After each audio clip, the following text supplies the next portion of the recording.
네, 시민기자 시간입니다. 네, 이번 주에는 김현희 전교도 대전지부장 모시고 이야기 들어보도록 하겠습니다. 어서 오십시오. 네, 안녕하세요. 안녕하세요. 네, 4주가 금방 가죠? 네. 예, 생각보다. 네. 네.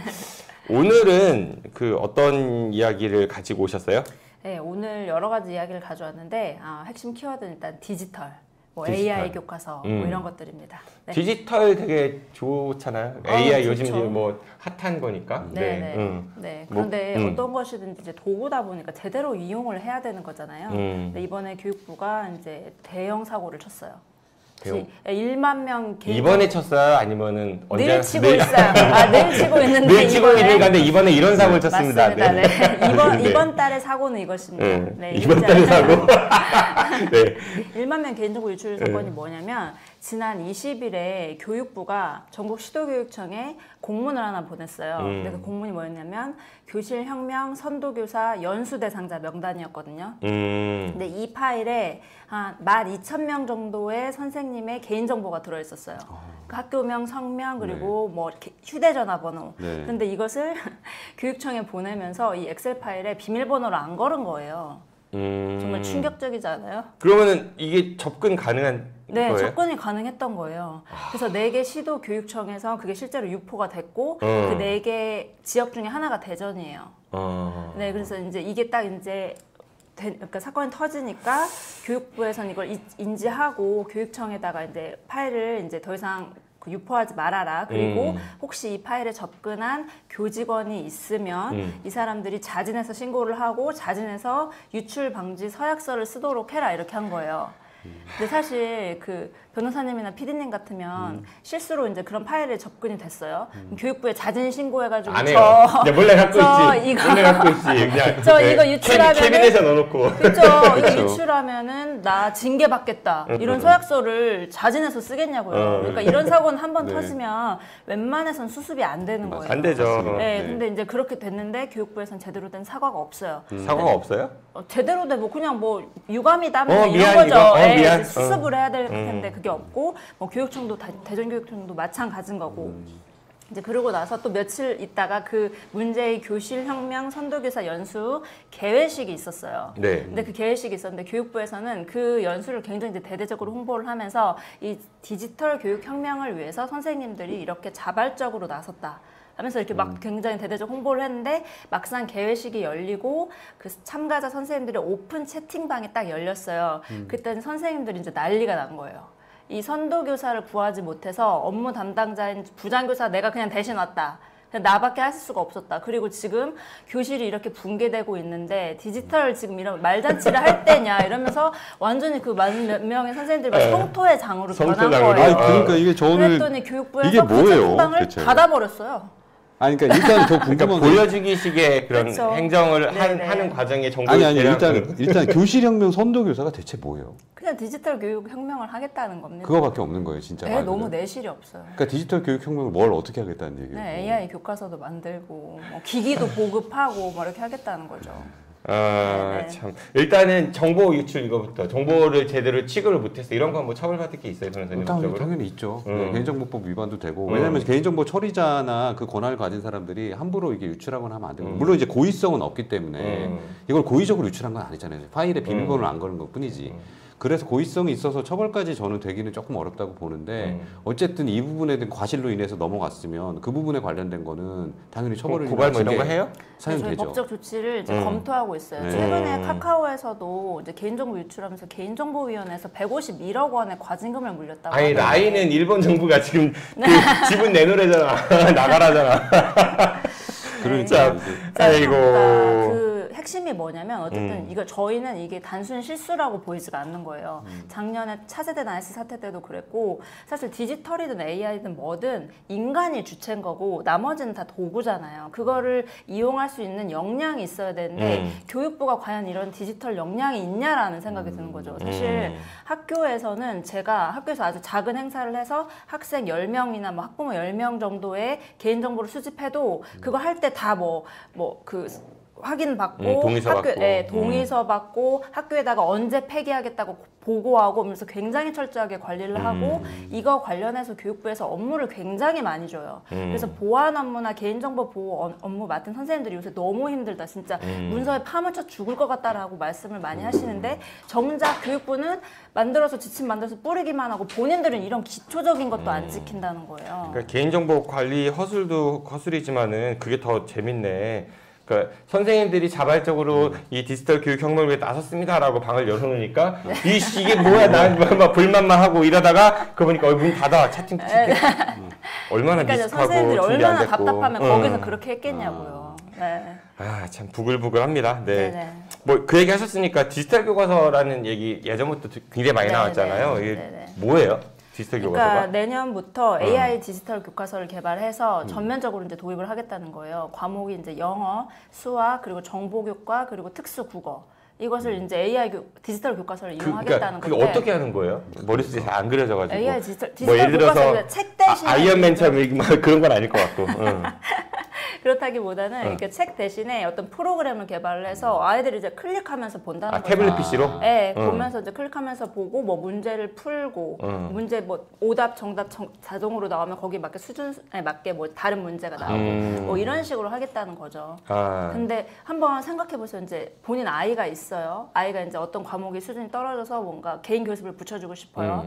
그럼 PD님 같으면 아주 뭐 선생님 한 명을 이제 이렇게 가르치게 하겠어요? 아니면 디지털 기기 주면서 맞춤형 문제 풀게 하겠어요? 선생님한테 배운 게 낫지. 훨씬 낫잖아요. 직관적으로도 그렇지 않으세요? 그래서 이게 5월 27일 날 강경숙 조국 혁신당 국회의원이랑 6개 교원단체가 모여서 이 부분에 관해서 성토하는 기자회견을 최초로 또 열었어요.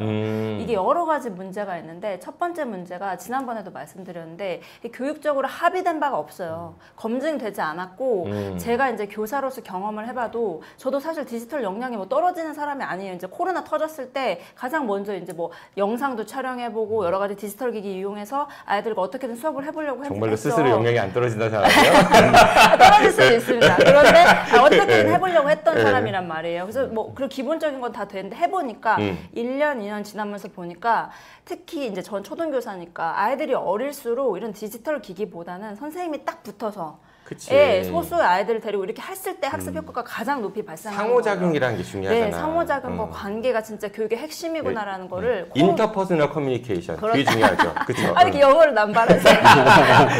그래서 제가 이제 경험적으로도 정말 그렇다는 걸 정말 깨달았어요. 코로나 때 특히. 그리고 또 이제 교육 이론적으로도 이건 너무나 편향돼 있게 행동주의, 교육 조금 배우셨잖아요. 그러니까 행동주의 이론에만 너무 편향이 돼 있어요. 그래서 이거 정말 논란이 많아요. 그래서 저는 교사로서 굉장히 반대하는 입장이고 이게 교육 예산도 굉장히 방만하게 운영이 되고 있는 거예요. 이거 디지털 교과서 업자들 돈 벌어주는 거 아니에요? 맞아요. 네, 정말 그게 또 핵심이고 이제 이런 방만한 교육 예산 운영의 그 상징적인 사례가 뭐냐면 지난달에 부산교육청에서 AI 디지털 교과서 관련해서 선생님들을 대상으로 연수를 열었어요. 그래서 1,300명의 교원들을 굳이 5성급 호텔에 초청을 해서 굳이 1인당 13만 원의 식사를 네, 굳이 그렇게 하는 거예요. 그래서 그 식대만 1억 7천만 원이 나왔어요. 공금을 공교육 예산을 그냥 5성급 호텔에다 그냥 박아버리는 거죠. 그리고 이 총 그 연수 참석했어요? 전 부산이 아니라서 초청 안 받았어요. 네, 근데 그 연수 예산의 70%를 식비로 쓴 거예요. 그러니까 그 정도, 그러니까 그래서 생각을 해보세요. 그렇게까지 호텔 코스 요리를 먹고 싶었나? 그건 아닐 거 아니에요. 제 생각에는 그렇다기보다는 정말로 내용이 없는 거예요. 연수에 내용이 없다 보니까 그 큰 예산을 다 식비에 써버리는 거죠. 그러니까 저희도 이 디지털 교육 관련해서 이제 여러 가지 분석을 해야 되니까 아무리 자료를 이렇게 찾아봐도 내용이 너무 없고 내실이 없고 공교육 예산을 이렇게 쓰고 있구나 하면서 굉장히 참담한 이런 상황입니다. 네. 디지털. 그러니까 제가 좀 옛날 사람이라 저도 이제 그런지 모르겠는데 요즘 자꾸 디지털 AI 뭐 이게 발전하는 게 과연 우리한테 좋은 건지 잘 모르겠어요. 어떨 때는. 그런 윤리적인 철학적인 문제는 둘째 치고라도 이 전국의 학생들한테 그리고 이런 과목들을 한다라고 하는 거는 정부가 개발하는 게 아니잖아요. 그렇죠. 민간 업체들 업체가 하는 거예요. 정말 굉장히 많이 이권이 걸려 있을 겁니다. 네, 저는 이거... 그게 좀 많이 우려가 되고 그 이어지는 이야기랑 비슷할 것 같아요. 이 교육 데이터 전면 개방한다고 하는 거. 네, 그렇죠. 아까 우리 김현지 부장님이 어떤 학생이 근데 수학이 뭐가 부족해. 그래가지고 어떻게 어떤 부분이 부족해. 이런 데이터들을 개방한다는 거야.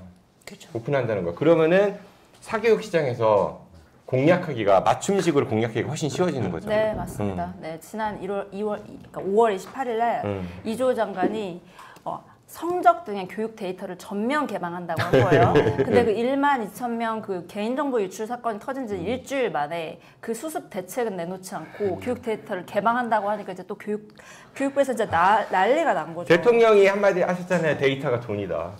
데이터가 돈인데 이게 진짜 위험한 게 방금 전에도 말씀하셨지만 이게 공교육 예산으로 민간 업체의 프로그램을 사요. 이게 프로그램이 운영이 되면 그리고 이제 그 업체에 일단 우리가 갖고 있는 데이터 자체를 일단 그러니까 제공을 하는 거예요. 그리고 그 민간 업체는 그 프로그램을 돌리면서 학생들의 학습 데이터나 생활 이력 데이터가 또 쌓인단 말이에요. 그러면 민간 기업에서 그 또 빅 데이터가 구축이 되겠죠.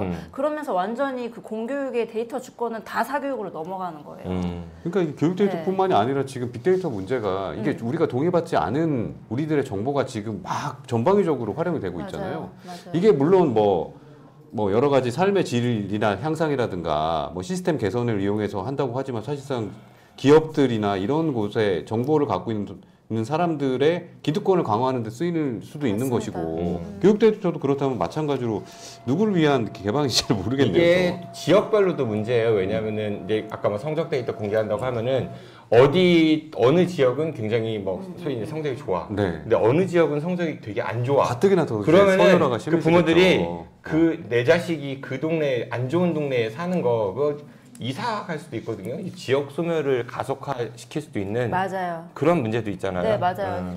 정말 좋은 말씀 해주시는데 늘 좋은 말씀하시죠. 네. 작년에 실제로 경기 지역의 고등학교 2학년 학생들의 30만 명의 성적 데이터가 사고로 유출이 한번 됐어요. 그때 진짜 딱 말씀하셨던 대로 유출되자마자 바로 나왔던 게 뭐 상위 학생 100명 누군가, 뭐 학교 랭킹 100분이 누군가, 이런 식으로 그런 데이터가 바로 도는 거예요. 난리가 났었죠. 교육 데이터가 그냥 개방이 되면은 우리나라 같은 입시 경쟁 체제에서는 바로 서열화가 강화되는 방향으로 가요. 그런데 이주호 장관은 그 이명박 정부 시절 때도 그랬고 지금도 그렇고 교육 데이터 개방하는 걸 너무 좋아하는데 왜 그럴 것 같으세요? 아니 일단 본인 데이터부터 좀 이렇게 개방을 하시라고 해요. 그냥 차라리. 네. 그러니까 이주호 장관 말로는 이렇게 데이터가 공개가 되면은 이 학력차에 대한 그 데이터를 분석을 해서 학력 격차를 줄일 수 있다고 믿고 계세요. 그러니까 너무 순진한 믿음이 아닌가. 아이고 참. 네. 그런데 아니죠. 지금 방금 말씀하셨던 대로 이거는 반드시 이제 서열화 강화로 이어질 겁니다. 아니, 그렇게 될 수밖에 없잖아요. 지금까지 저희가 계속 보고 있는 거잖아요. 네네. 사교육 시장 좋은 일 시키겠죠 또. 그래요. 이것도 뭐 분석한다고 또 뭐 저거 또 있을 거고 특강하고 막 학부모님도 몰려들 거고. 그렇죠. 네. 우리나라에 교육 전문가들 많잖아요. 네. 많은데 사실 윤석열 정부 들어오면서 이주호 장관을 교육부 장관으로 다시 이제 이명박 시절의 그 장관을 다시 불러들였을 때 와, 정말 저쪽은 그렇게 이제 풀이 없나? 없나 봐요. 이미 실패를 경험했는데 네. 그거 지금 근데 좀 더 과감하게 지금 이제 교육의 산업화를 추진하는 거잖아요. 네, 완전. 이것도 교육의 산업화지. 교육 산업화, 디지털 교육 AI, 시장하고. 교육 데이터 개방 이런 것들. 네, 이주호 장관 들어서면서 이제 특권학교 유지 정책이라든지 이런 식으로 온라인 교육에 너무 이제 방점을 찍게 되면서 오히려 사교육비가 작년에 역대 최고치를 갱신했어요. 그러니까 이분은 자꾸만 이런 데이터를 개방을 해서 사교육을 잡겠다고 하지만 현실은 완전히 반대로 흘러가고 있어서 네, 안타깝습니다. 그래서 정교조는 이 교육 데이터 전면 개방에 대해서 법적 대응을 준비하고 있고 어떤 식으로 준비하시는 거예요? 어떻게 해야 될까요, 변호사님? 일단 이런 데이터를 사교육 시장에 이렇게 공적으로 쌓은 데이터를 넘긴다는 것 자체가 법적으로 문제가 될 수 있다고 그건 보고. 검토를 좀 해봐야 될 것 같아요. 어쨌든 개인 정보 동의 안 받는. 네, 그렇죠. 그러니까 그렇죠. 그 뭐 동의 절차라든가 이런 건 반드시 거쳐야 되니까 제3자 제공 관련된 거 저희 맨날 보면 나오잖아요. 네. 그런 것처럼 이 교육 데이터가 예를 들면 뭐 성적에 관련된 부분도 있고 연령 뭐 여러 가지가 있을 텐데 그러니까 개인을 식별할 수 없는 정보일 수는 있을지 모르지만 특정할 수 없는 이제 관련돼서 혹시나 이게 우리가 개인을 식별할 수 있는 정도의 뭐 정보인가를 따져봐서 대응을 좀 할 필요가 있겠어요. 네, 디지털 그 데이터 전문가들 말로는 이 정도 거대 데이터가 되면은 아무리 익명 처리를 해도 완전하게 익명화는 되게 어렵다라고 그러니까 그런 말을 부분들 하더라고요. 검토를 좀 해봐야 될 것 같습니다. 네, 네. 여러 걱정이 됩니다. 네, 네. 디지털 AI 좋게는 들리지만은 네, 교육에서도 이미 상당 부분 산업화가 진행이 되고 있다라는 이야기 드렸습니다. 말씀 다 하신 거죠? 네. 네, 오늘 시민기자 전교조 대전지부 김현희 지부장과 함께 이야기 나눴습니다. 고맙습니다. 네, 고맙습니다. 고맙습니다.